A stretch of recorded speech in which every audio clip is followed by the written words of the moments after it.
ফুলসজ্জার পরের দিন বান্ধবী বলছে, কিরে ফুলসজ্জা কেমন হলো? শুনে গুদুন বলছে, দুবার মিসড কল দিল।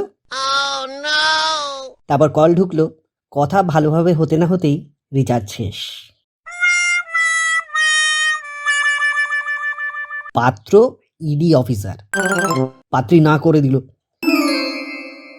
কারণ হিসাবে বলল শুধু গল্প করবে, সব জায়গায় হাত দেবে, ভোর রাতে ধরবে, কিন্তু কিচ্ছু করতে পারবে না।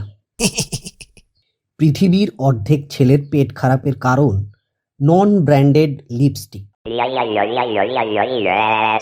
পল্টু সদ্য সদ্য মন্দির থেকে বিয়ে করে নতুন বউকে নিয়ে রাজনৈতিক নেতা জগাদার কাছে এসে তাকে প্রণাম করে বউকে দেখিয়ে বলল, গুরু ওকে একটু আশীর্বাদ করে দিন। জগাদা বলল, আমি কোনো সাধু বাবাজি নই যে আশীর্বাদ করব, আমি নেতা, আমি শুধু উদ্বোধন করি। পল্টু সেই থেকে বউকে নিয়ে পালিয়ে পালিয়ে বেড়াচ্ছে।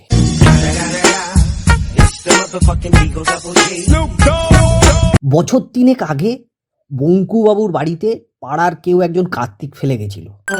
সেই ঘটনাটা জানাজানি হতে অফিসে খুব হাসাহাসিও হয়। বঙ্কুবাবু খুব লজ্জাস্কর পরিস্থিতির মধ্যে পড়ে যান। এবারে কার্তিক পুজোর দিন সকালে বঙ্কুবাবু অফিসে গিয়ে দেখেন সবাই তার দিকে তাকিয়ে হাসছে। একজন সহকর্মী জিজ্ঞাসা করল, কি বঙ্কাদা, এবারে বাড়িতে কার্তিক পুজো হবে না? কেউ ফেলেনি? বঙ্কুবাবু তার দিকে তাকিয়ে উত্তর দিলেন, শুধু কার্তিক ফেলেই যদি বাচ্চা হতো তাহলে লোকে অন্য কিছু ফেলতো না। তোমার জন্ম কি শুধু কার্তিক ফেলেই হয়েছিল? অফিসে শ্মশানের নিস্তব্ধতা। কি ব্যাপার, এত বেলায় বাজারে যাচ্ছ? আর কৃষ্ণা পটলা, ছুটির দিনে একটু বেলা অবধি ঘুমামু, তা তোর বৌদির সহ্য হইল না, ঠেইলা তুইলা বাজারের ব্যাগ ধরায় দিল। শালা মাইয়া জাতটাই এমন, পুরুষের সুখ দেখতে পারে না। কথাটা একটু বাড়াবাড়ি হয়ে গেল না জগাদা? মানলি না? বিয়া করস নাই তো? ঠিক আছে, প্রমাণ দিতাছি। তোর লাগে মিতার প্রেম কয় দিনের? 5 বছরের। চুমা খাইছস?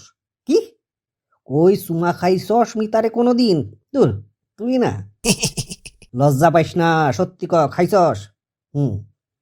চুমা খাওয়ানোর সময় মিতার চোখ বুঝাচ্ছিল? কদেহি কেন? লজ্জায়। দুঃশালা, ওই একই লজিক। মাইয়ারা পুরুষের সুখ 2 চোখে দেখতে পারে না।